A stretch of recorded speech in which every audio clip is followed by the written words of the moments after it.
If you don't know who Morris Kohansky is, Morris Kohansky was an exceptional outdoor educator. He's likely the reason why we're all here today because of this facility. And Lori and Randy has mentored and inspired many of us to be great at delivering more information to the outdoors. That's what he did. He took stuff, learned it, and then he just wanted to give it to people so bad. So bad. And he was exceptionally good at it. And so one of the things that he always taught us was you need to define things. Things need to be defined. If you just walk up to somebody and say, I like survival skills, and they say, I like survival skills, well, are you on the same page? Do you both really know what survival skills are? What about lighting a fire? What's kindling and what's tinder? If you look in 5 books on kindling and tinder, they'll all tell you it's something different, won't they? They describe it differently, right? So Morris was wrestling with these things through his entire career. He thought, you know what, I have to make sure that when I teach something and I say this is kindling and I hold it up in front of them, it's kindling. So what's the criteria that meets kindling? Kelly, I'm just putting myself out of here. What is how many seconds for kindling? Light in 5 seconds. It has to light from a flame in 5 seconds to be kindling. Okay? Most books will say kindling. Here, little thin piece of wood. Well, what kind of wood? How much wood? How big is it, right? So Morris said, we got to define things really, really clearly. We have to say kindling is something that will burn when you hold a match to it, a flame to it for 5 seconds, and it also will retrieve that flame and start to burn itself. You see that? He's taken something and he's refined it into a real definition that's workable and definable and makes sense. Right? So that, now that Morris isn't here, I thought, well, who's going to pass the buck and tell everybody that we need to define things when we talk about them, and we need to be real clear on that. So I thought, well, maybe I'll step up and I'll try and do some of that. So I worked on a few definitions, and this isn't my definitions per se, I kind of found them. One of them's from Wikipedia. And I'm going to throw them out to all of you and just let it kind of roll around and stuff. And I'm trying to define outdoor education and its various components. So we'll start right here in the beginning. I know you can't all see the flow chart, but I'm going to read word for word on here anyways, so if you can hear me, then you'll know what's on the chart. So defining survival bushcraft, no trace and more. That's the title. What is modern survival training? What is modern survival training? Is it fire skills? Is it knife skills? Is it matches? Is it surviving a divorce? That's survival, right? Survival can be a lot of things. It can be a plane crash. But what is it really?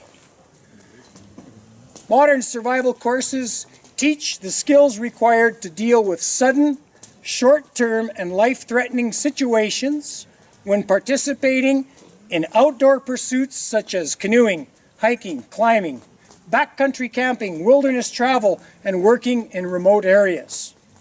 It can also be applied to sudden life-threatening situations such as plane crashes, battlefields, disasters, famine, and other traumatic situations like COVID. We're somewhat in survival mode, aren't we?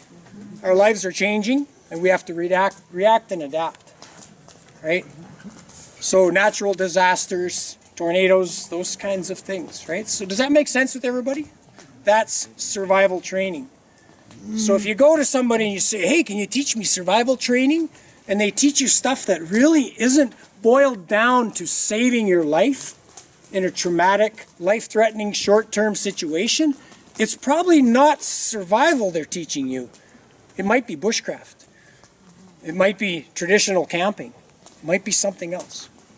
So you see where I'm going with this. Bushcraft, or wilderness living skills. Bushcraft is about surviving and thriving in the natural environment. Surviving and thriving in the natural environment. And the acquisition of skills and knowledge to do so. Bushcraft skills include firecraft, tracking, hunting, shelter building, the use of tools such as knives and axes, foraging, hand carving, wood container construction, from natural materials, rope and twine making, and many, many, many, many others. It just keeps going and going. That's from Wikipedia on bushcraft, right? All of a sudden, bushcraft is this big, and it's modern and primitive. It's somebody using a steel knife, going out and harvesting something, and then making primitive rope.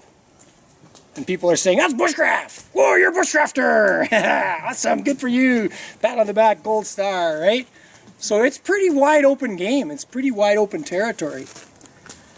One of the neat things about bushcraft that I learned in kind of looking at this stuff, and also meeting people here at the Karamat course that are from the United States, they grow up, and it's just a twist of terms, really, twist of terms. Because in the United States, when they go out on a weekend outing, they say, I'm going to go to the woods. Ergo, woodcraft. What's the other one? Woodlore. Woodlore. Because to them, it's the woods. But in Canada, we got the bush. In Australia, what do they have in Australia? The bush. They have the bush tucker man, if you ever seen that. They go to the bush. The outback is the bush. And when you come out of it and you've been out there for a week at a time and stuff, and you're tired and you're worn out and you're sick of smoke and your eyes are sore from all the smoke and the bug bites and everything, you say, I'm bushed. I'm bushed. So in the States, do they say, I'm wooded? I don't know, right? But see how simple a little twist it is? It's just it's a regional difference on a term. Oh, in the winter, in the States, we go to the woods. In Canada, we go to the bush. To me, when I'm growing up, my dad always said, let's go to the bush. We'll go hunting. It's the bush. All right. So now here we go, right into woodcraft and woodlore.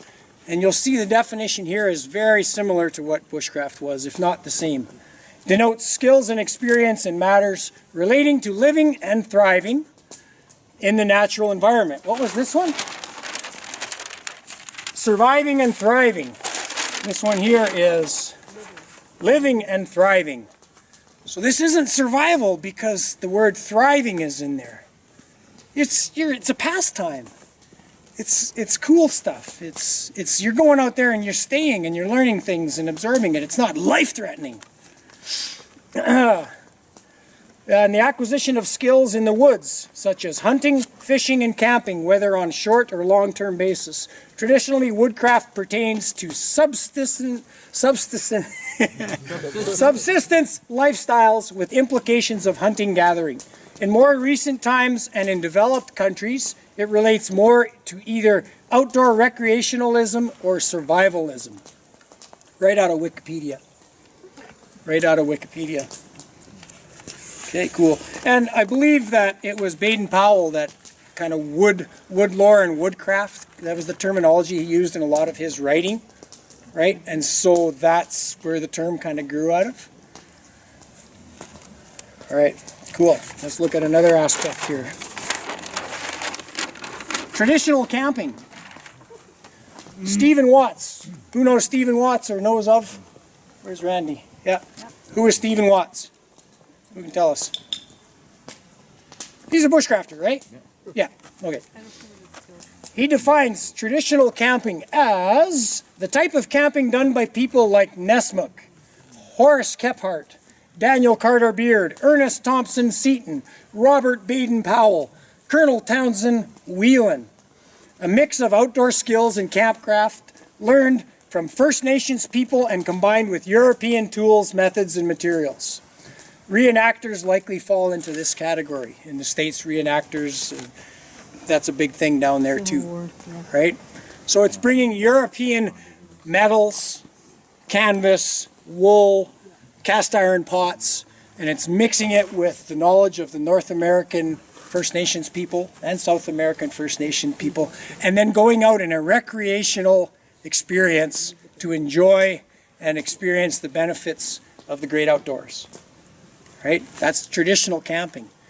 But it's less about the gadgets that you buy on Amazon and in the dollar store and all of that. It's more about things, my feeling of it, it's more about things that are that have a natural base to it. Canvas is cotton. Silk is natural. What am I going with? Wool clothing, right? Those sorts of things. There is iron in there, but it's not plasticky stuff so much, right? Does anyone agree with that? Yeah. That's kind of our traditional campers, right? Canvas tents, wood stoves, that sort of thing. Leather, yeah. Furs, that sort of thing. Awesome. Primitive skills technology denotes skills and experience gained from studying and practicing innovative human developments from ancient to pre-modern, and how they were utilized in their relevant time period to help cultures and societies live and advance. For example, the ability to start a fire substantially changed the way humans could live and survive on our planet. And so by studying how the skill was accomplished, we can then attempt to repeat or simulate it. Includes areas of expertise like ethnobotany, Stone Age tools, archaeology, and that sort of thing. That's primitive skills. And it's awesome, and it's exciting, and it's nice to merge it with our modern experience. But to go out and say you're going to just do primitive skills, whew, boy, you need some skill. You need some skill, boy. Awesome. All right. Outdoor education and recreation. This is what most of us grew up with in our schools with the outdoor ed program, and what our colleges and universities tend to lean towards. They've kind of seemed to have jumped over the bushcraft, woodcraft traditional campers in our universities now in our outdoor pursuits, and they've jumped into what we have here. A broad area that can be simply defined as experiential learning in, for, or about the outdoors. Outdoor education topic can include nature awareness, plant and animal identification, hiking, snowshoeing, biking, climbing, canoeing, birding, camping, environmental education, conservation education, adventure education, school camping, wilderness therapy, and much, much more. Outdoor education often involves small groups actively engaged in adventurous activities for personal growth under the guidance of an instructor or leader. That school camping trip, that summer camp where you get to do archery, you get to do rock climbing on a wall, and then you go for a 3-day canoe trip. That's our outdoor education category. Most schools in Alberta likely had cross-country skis, at least when I was growing up, a set of snowshoes and that kind of stuff. And it engages people with the outdoors, and it's wonderful. But is it bushcraft or woodlore or traditional camping? It really isn't. It isn't.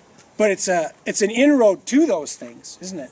They all work in tandem, or they all work together.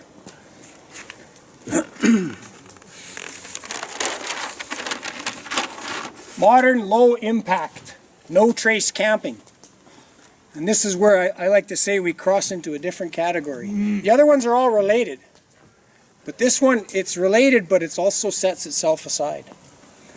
It began in the 1960s and the 1970s with a large increase of wilderness visitation following the creation of new recreational equipment, such as white gas stoves, synthetic tents, and sleeping pads. To minimize harming the wilderness environment, the goal is for the camper to have as little impact as possible on the location he or she is visiting. Take nothing but pictures, leave nothing but footprints, pack it in, pack it out. The no trace movement has 7 principles. I might need someone to give me a hand here, please, just to hold it. So the 7 principles: plan ahead and prepare where you're going, how you're going to do it. Travel and camp on durable surfaces. Don't just go out into the woods and make shelter. Dispose of waste properly. You know, there's rivers that you can paddle in the United States and in Canada where you have to pack your turds out in a bag. And to do anything other than that is considered disrespectful and disgraceful.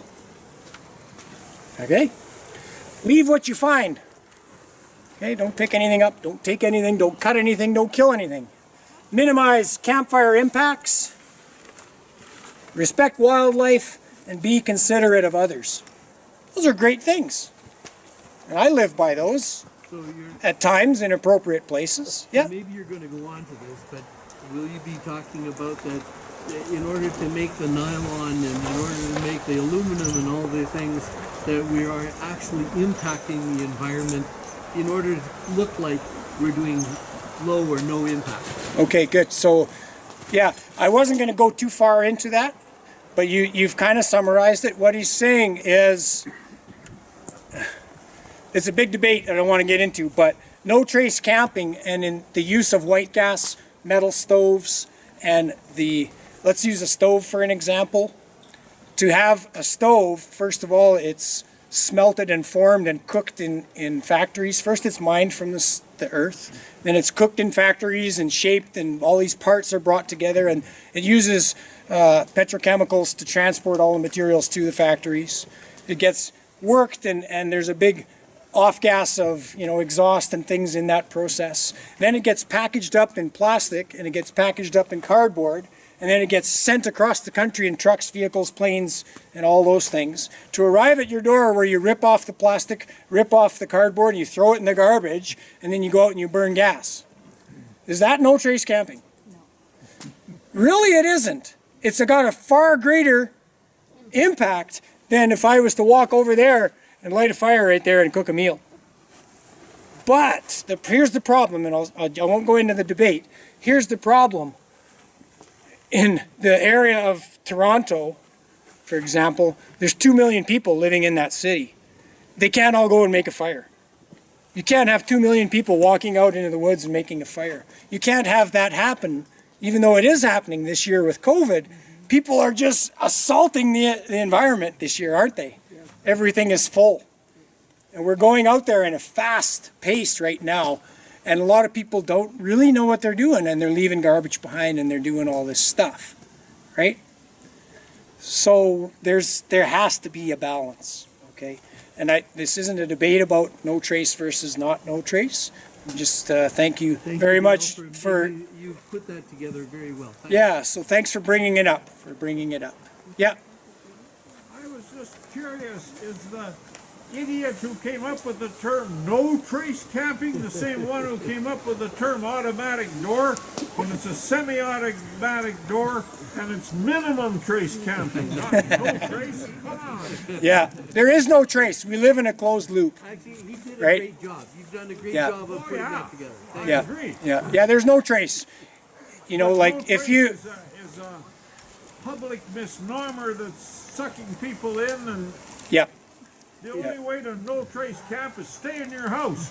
yeah, it's true. Yeah, so modern low impact or no trace camping. So they're both up there, Low but yeah, impact, yes. No trace, there's no such it's impossible. Thomas Elpel, if you know him, he's from Montana. He writes a lot of great books, and he described it in one of his books that I really loved.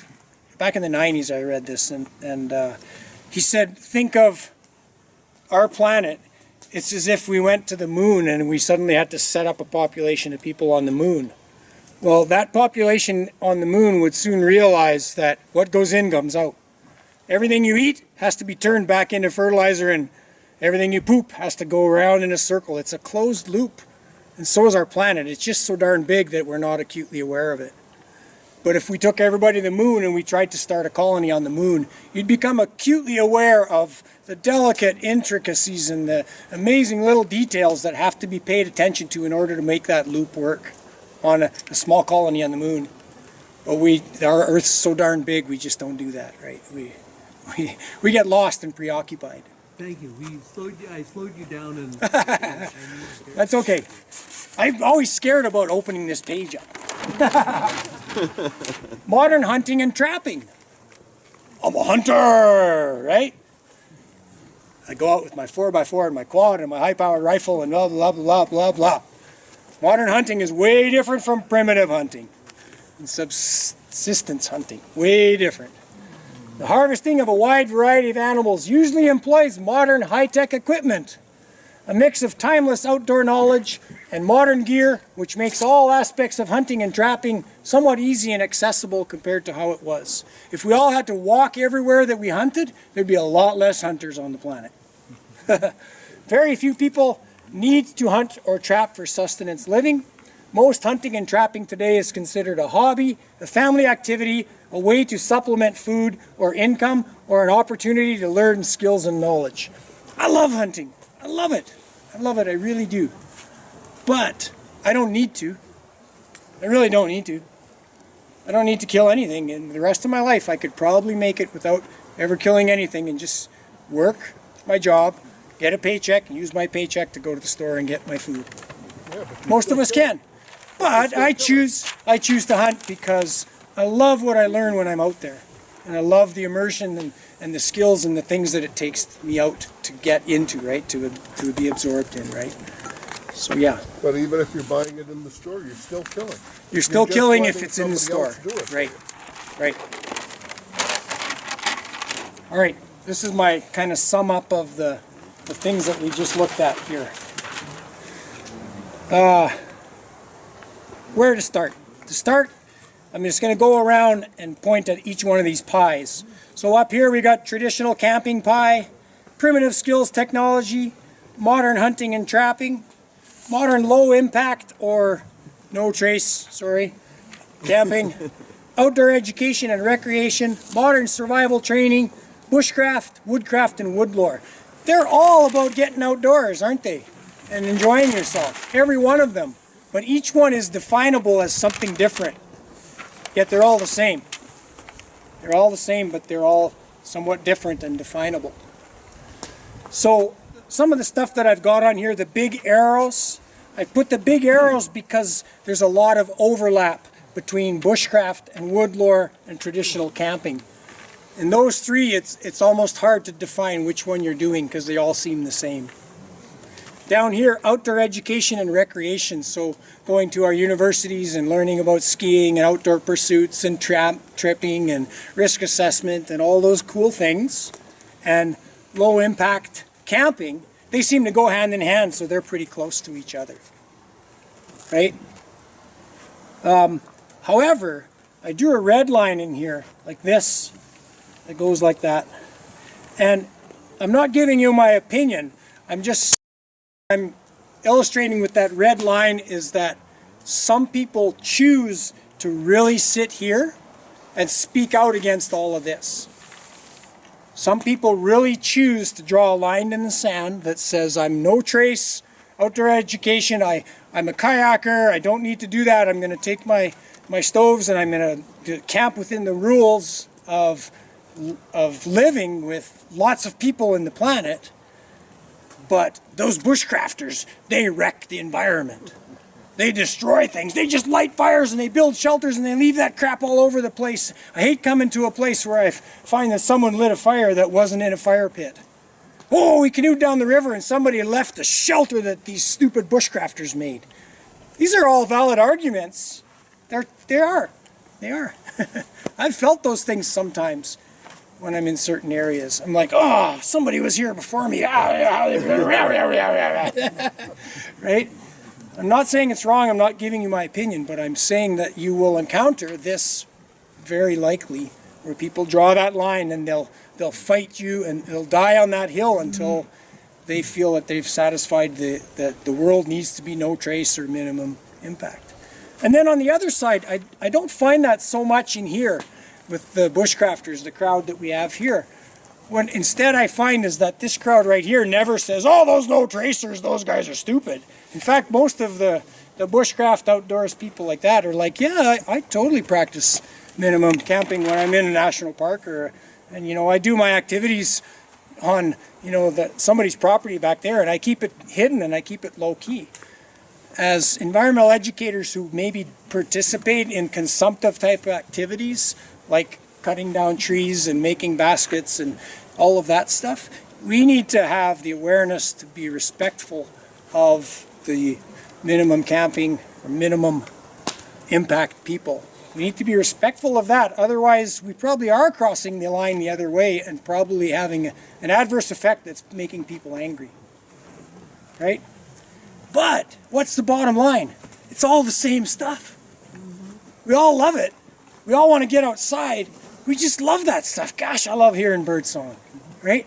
So we need to merge all that together. So I wrote in here in green, professional outdoor educator area of study. And you'll notice that I drew a circle that looks like this. This is where I think it needs to go. I think that our colleges and universities need to teach a smattering of all of these aspects, not just down here. I think so. I'd love to see that. I think David Delafield's doing a really good job of that. Caleb Musgrave, if you know him, he seems to be doing a good job of that. And I think that's happening now with, ever since Les Stroud hit the ground running with Survivor Man, the world's changed. And now the world is full of bushcrafters, and it's really growing, hasn't it? For those of us that were into this in the 80s and 90s, wow. Now you go online and everybody's trying to sell you something, and it's really crazy. But anyways, I think that as professional outdoor educators, you need to have awareness of all these different aspects. Understand that they're all definable. They're all chasing for the same goals, which is to give people an experience of outdoors because we're humans and we need to. But you need to respect each one as its own entity and understand how to work within those realms of people and those groups. And then I've got one more thing here, the Karamat courses in the yellow or orange line. So I've drawn a little funky shaped C-shaped wedge here because my experience of teaching with Kelly and Lori and Randy and others here at this site is that you do get a good taste of a lot of those things, and maybe even down in here too. I know Kelly, he's like, respect nature, man, respect the places. You don't kill things just because you kill them. You have to tread lightly when you do these activities. But if you come to the course in September, here's a plug for Lori and Randy. If you come to the course in September, we try to hit a lot of those places, a lot of those areas. All right? Cool. Cool. So that's kind of all I got there. So yeah. Okay. Thanks so much for watching. Please remember to like and share our videos, and if you haven't done so already, hit the subscribe button to receive upcoming videos on more canoeing, bushcraft, camping, and outdoor adventures.